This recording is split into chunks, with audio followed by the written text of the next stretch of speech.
Hi viewers, ഞാൻ doctor Sajni Velayudhan, clinical psychologist. ഞാൻ ഓം ഗണപതായ നമ എന്ന് പറഞ്ഞ് ആരംഭിച്ചോട്ടെ. നമുക്കിന്ന് അല്പം ആനക്കാര്യമായാലോ? ക്ലിനിക്കൽ സൈക്കോളജിസ്റ്റ് എന്താണ് ആനക്കാര്യം എന്നല്ലേ? അതിന് ചെറിയൊരു പശ്ചാത്തലമുണ്ട്. എൻ്റെ അച്ഛൻ ഒരു വെറ്റിനറി സർജൻ ആയിരുന്നു.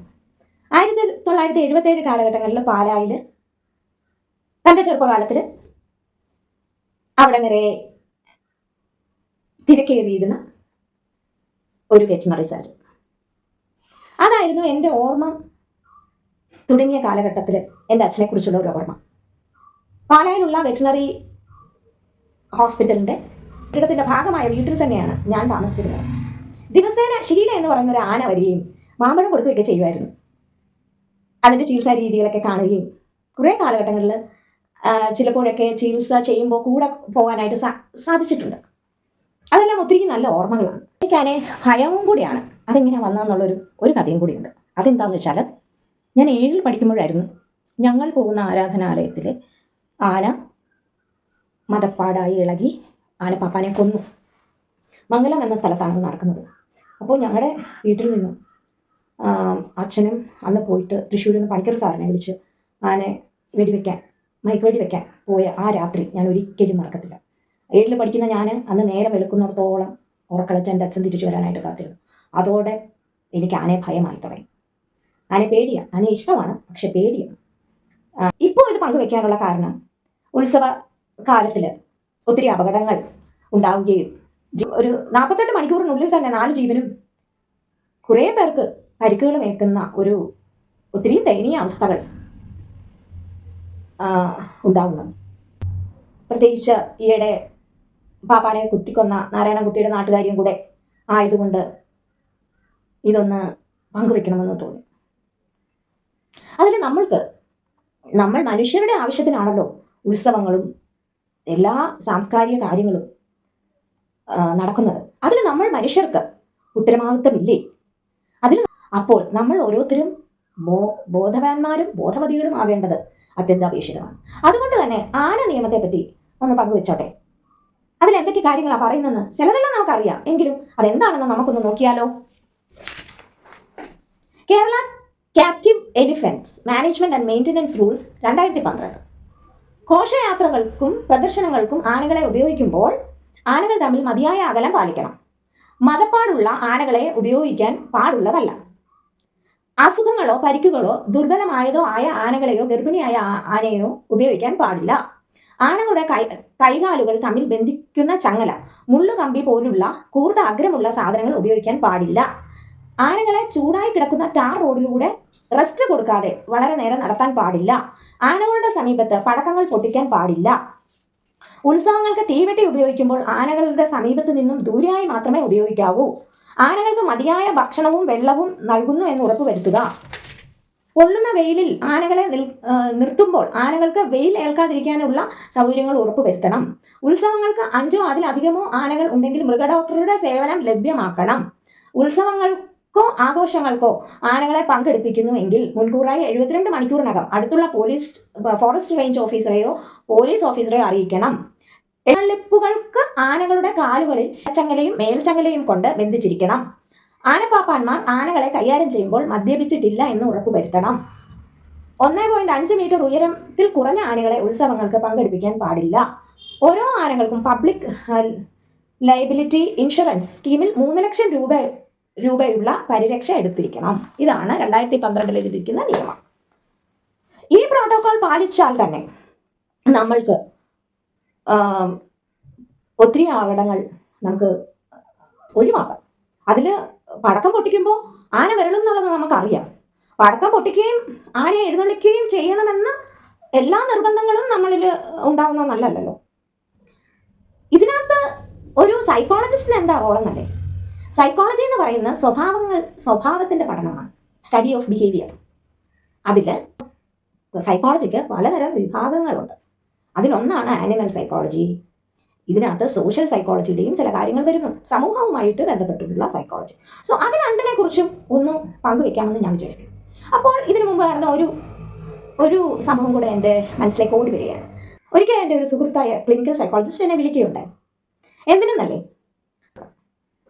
എൻ്റെ സുഹൃത്തായ ക്ലിനിക്കൽ സൈക്കോളജിസ്റ്റിന് ആനപ്പാപ്പന്മാർക്ക് ക്ലാസ് എടുത്തു കൊടുക്കണം. അതുകൊണ്ട് എൻ്റെ അച്ഛനെ അന്വേഷിച്ചിട്ടാണ് വിളിച്ചത്. അപ്പോൾ അച്ഛന് കൊടുക്കുന്നതിന് മുമ്പ് ഞാൻ സൈക്കോളജിസ്റ്റ് എന്നുള്ള നിലയിൽ, കാരണം എനിക്ക് ആനയോട് ചെറുപ്പം മുതലേ കണ്ടുകൊണ്ട് ഇച്ചിരി താല്പര്യങ്ങളൊക്കെ ഉണ്ട്. പേടിയാണേ, എന്നാലും താല്പര്യങ്ങളുണ്ട്. അപ്പോൾ ആ ഇതിൽ ഞാൻ കണ്ട, അന്ന് ഇതുപോലെ മീഡിയ ഒന്നും ഇത്രയും വളർന്നിട്ടില്ല, ഡിസ്കവറി ചാനലിൽ കണ്ട ഒരു പോയിന്റാണ് ഞാൻ പങ്കുവയ്ക്കാൻ ആഗ്രഹിക്കുന്നത്. അതെന്താണെന്ന് വെച്ചാൽ, ആനയ്ക്ക് മാത്രമാണ് മാനസിക അസുഖം വരുന്നത്. മദപ്പാട് ആനയുടെ മാനസിക അസുഖമല്ല. പക്ഷേ മാനസികമായിട്ടും വൈകാരികമായിട്ടും തലച്ചോറ് മെമ്മറിയുടെ കാര്യത്തിലും ഓർമ്മയുടെ കാര്യത്തിലും തലച്ചോറ് വളരെ ഡെവലപ്ഡ് ആയിട്ടൊരു ജീവിയാണ് ആന. അതുകൊണ്ട് പോസ്റ്റ് ട്രോമാറ്റിക് സ്ട്രെസ് ഡിസോർഡർ അതിനെ പിടിക്കുമ്പോഴും ട്രെയിൻ ചെയ്യുമ്പോഴും അതേപോലെ തന്നെ അതിൻ്റെ കൂട്ടവുമായിട്ട് അതിന് അത് വേർപിരിയുമ്പോഴും എല്ലാം ഇത് ഉണ്ടാവും. കാട്ടിലുണ്ടാകുമ്പോഴും അതിന് ഈ പോസ്റ്റ് ട്രോമാറ്റിക് സ്ട്രെസ് ഡിസോർഡർ ഉണ്ടാവും എന്നാണ് പറയുന്നത്. അത് കടന്നു പോകുന്ന ഓരോ സാഹചര്യത്തിൽ നിന്നും അതുണ്ടാകും. ഇനി ഈ പോസ്റ്റ് ട്രോമാറ്റിക് അത് കാണിക്കുമ്പോൾ മനുഷ്യനിലുള്ള ചില ലക്ഷണങ്ങൾ ഞാൻ പറയാം. നമ്മൾ റെസ്റ്റ്ലെസ് ആയിരിക്കും, നമുക്ക് സങ്കടം അധികമായിട്ട് വരും, നമുക്ക് പഴയ ഓർമ്മകൾ വരും, കോൺസെൻട്രേഷൻ കുറയും, നമ്മൾ റെസ്റ്റ്ലെസ് ആവും, നമുക്ക് ആ പഴയ ഫ്ലാഷസ് തന്നെ നമ്മുടെ മനസ്സിലേക്ക് വന്നുകൊണ്ടേയിരിക്കും. നമുക്കൊന്നും മുമ്പോട്ടേക്ക് ചെയ്യുവാനുള്ള ഒരു കോൺസെൻട്രേഷനോ ഒന്നും കിട്ടാത്ത ഒരു അവസ്ഥയിലേക്ക്, ഒരു മാനസികാവസ്ഥയിലേക്ക് നമ്മൾ കടന്നു പോകുന്നത്. അത് നമ്മൾ വെള്ളപ്പൊക്ക സമയകാലത്തൊക്കെ പോസ്റ്റ് ട്രോമാറ്റിക് സ്ട്രെസ് ഡിസോർഡർ ഇഷ്ടംപോലെ നമ്മൾ ഹാൻഡിൽ ചെയ്യുക. അതേ അവസ്ഥയിൽ തന്നെ ആനയും, അതായത് എല്ലാത്തിൽ നിന്നും ഒഴിഞ്ഞു മാറുവാനുള്ള, ഒരിടത്ത് തന്നെ നിൽക്കുവാൻ, മറ്റുള്ളവരോട് ഇടപെടാൻ തോന്നാത്ത വിധത്തിലുള്ള അത് തന്നെ ആനയും കാണിക്കും.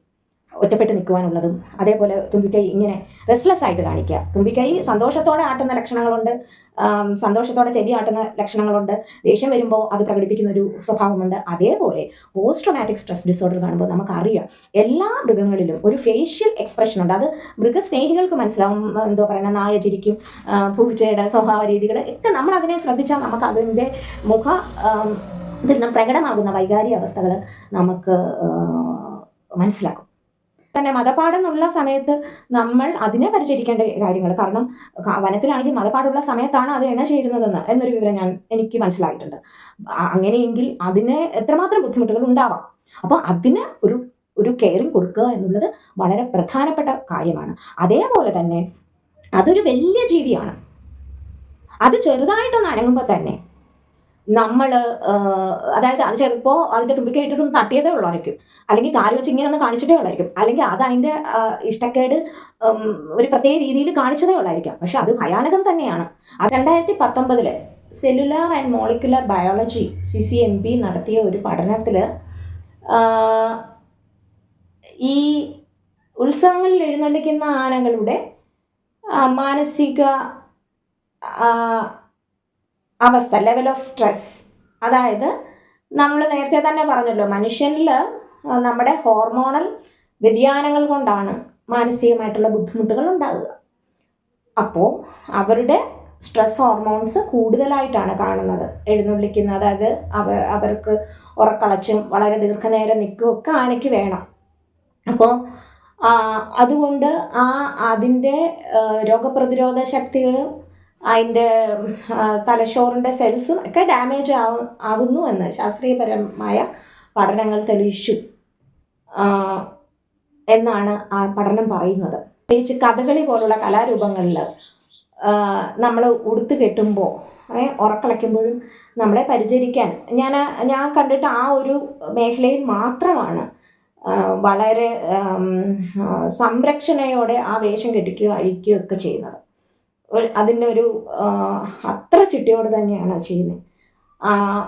ആ വേഷം പെട്ടെന്ന് അഴിച്ചു വെക്കുക. അപ്പോൾ ഒരു മനുഷ്യൻ അത് കെട്ടി നിൽക്കുമ്പോൾ അതിൻ്റേതായ ബുദ്ധിമുട്ടുകളുണ്ടാകും. അപ്പോൾ ഒരു മൃഗത്തിന് അത് ഒത്തിരിയും സഹനമുള്ള ഒരു മൃഗമാണ് ആന എന്ന് പറയുന്നത്. അങ്ങനെയുള്ള സജ്ജീകരണങ്ങൾ ആന എഴുന്നള്ളിപ്പിൽ ആവശ്യമല്ലേ? അതിന് നമ്മൾ തന്നെയല്ലേ ഇത് ചെയ്യുന്നത്, നമുക്ക് വേണ്ടിയല്ലേ ഇത് ചെയ്യുന്നത്. അപ്പം നമ്മൾക്കത് ഒത്തൊരുമയോടെ ചെയ്താൽ നമ്മൾക്ക് ജീവൻ നഷ്ടപ്പെടാതെ നോക്കാമല്ലോ. അല്ലാതെ ആനകളോ മൃഗങ്ങളോ അല്ലല്ലോ ഇത് ചെയ്യുന്നത്.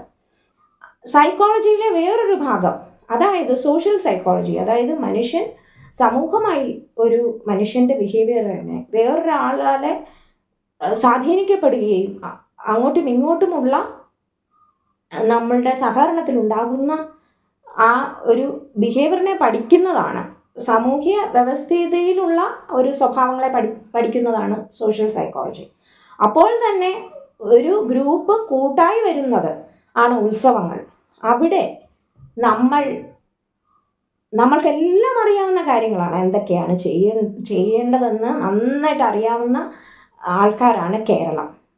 പിന്നെ അതിലേക്ക് പോകുന്നതിന് മുന്നേ എനിക്ക് വളരെ വ്യക്തമായി പറയേണ്ടുന്ന വേറൊരു കാര്യമുണ്ട്. ലോകത്തിൽ തന്നെ ആനയുടെ കാര്യത്തിലും നമ്മുടെ സംസ്ഥാന മൃഗമാണ് ആന. ആനയുടെ കാര്യത്തിലും ഇത്രയും ഉത്സവങ്ങൾ കാണുന്നതും ഇവിടെ നടക്കുന്ന പ്രോബ്ലംസ് വെച്ചാണ് ലോകം തന്നെ പഠിക്കാനിരിക്കുന്നത്. അതായത് നമ്മൾ എപ്പോഴും പാശ്ചാത്യ രാജ്യത്തെ കണ്ടിട്ടാണ് സയൻസ് പഠിക്കണമെന്ന് നമ്മളുടെ ഒരു സ്വഭാവം. പക്ഷേ ഈ ആന എന്നുള്ള ഒരു മൃഗം ഏറ്റവും കൂടുതൽ കേരളത്തിൽ പല രീതിയിൽ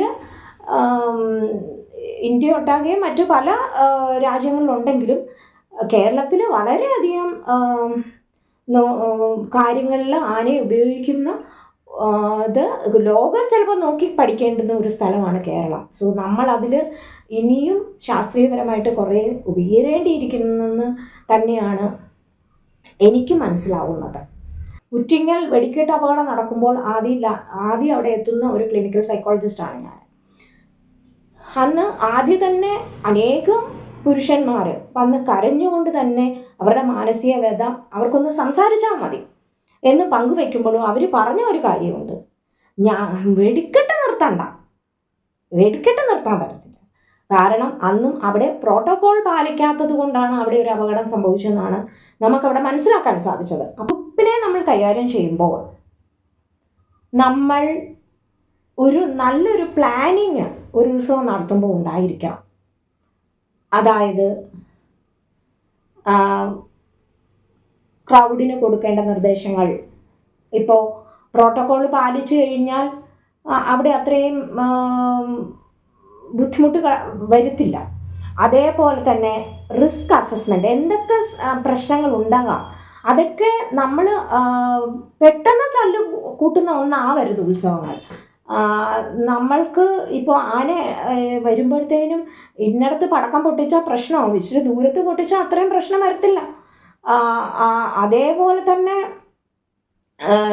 ആ എൻട്രിയിൽ തന്നെ ആളുകൾ തിങ്ങി നിൽക്കുക, ആളുകളെ സംരക്ഷിക്കുന്ന ഒരു അറേഞ്ച്മെൻറ്റ്. അതായത് ആന എന്ന് പറയുന്നത് വലിയൊരു മൃഗമാണ്.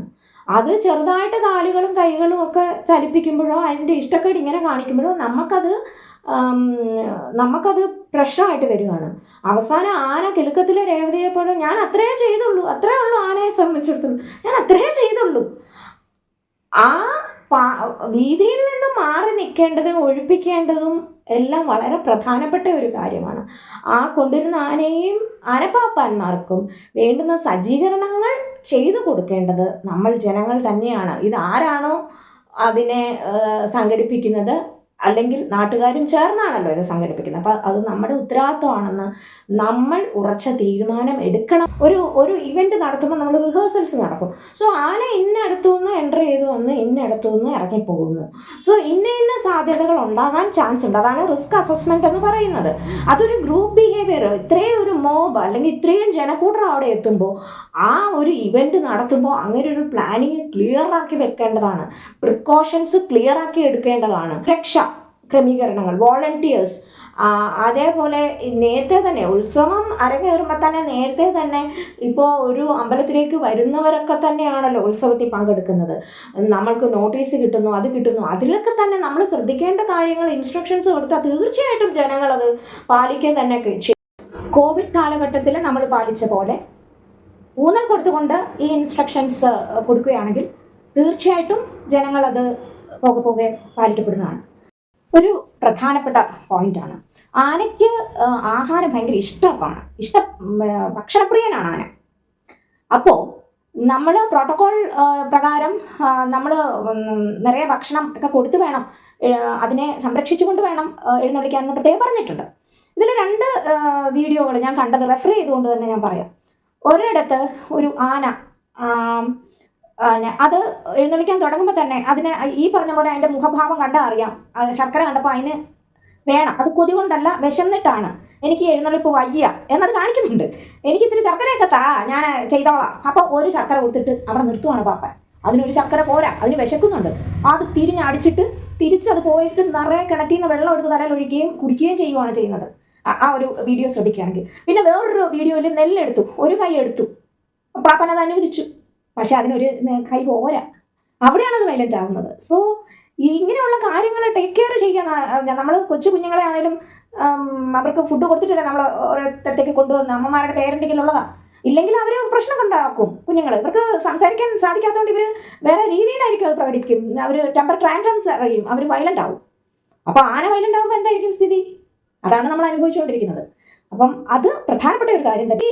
നടക്കുന്ന സ്ഥലത്തെല്ലാം തന്നെ അതിൻ്റെ ഒരു ഡിസിപ്ലിൻ, അതായത് ഗ്രൂപ്പ് ബിഹേവിയറിൻ്റെ ഡിസിപ്ലിൻ ശ്രദ്ധിക്കുകയാണെങ്കിൽ അതില്ല എന്ന് തന്നെ പറയാം.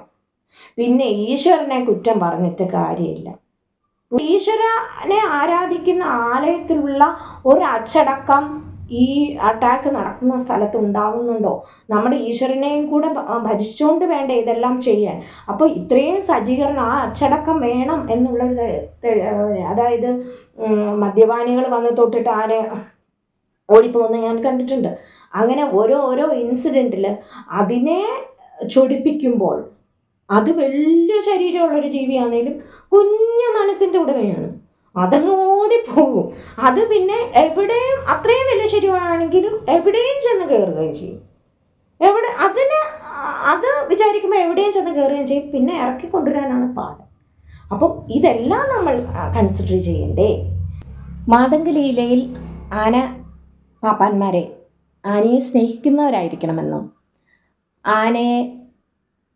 ആനക്കാരൻ ബുദ്ധിമാന്മാരായ രാജാക്കന്മാരെ പോലെ ധർമ്മിഷ്ഠരായിരിക്കണമെന്നും സ്വാമിഭക്തനായിരിക്കണമെന്നും ശുദ്ധനും സത്യം പറയുന്നവനും ആയിരിക്കണമെന്നും ഉത്സാഹികളായിരിക്കണമെന്നും നല്ല ഗുരുവിൽ നിന്നും അഭ്യാസം സ്വീകരിച്ചവരായിരിക്കണമെന്നും ശരണം പ്രാപിക്കുന്നവരെ രക്ഷിക്കുന്നവരായിരിക്കണം എന്നും പറഞ്ഞിട്ടുണ്ട്.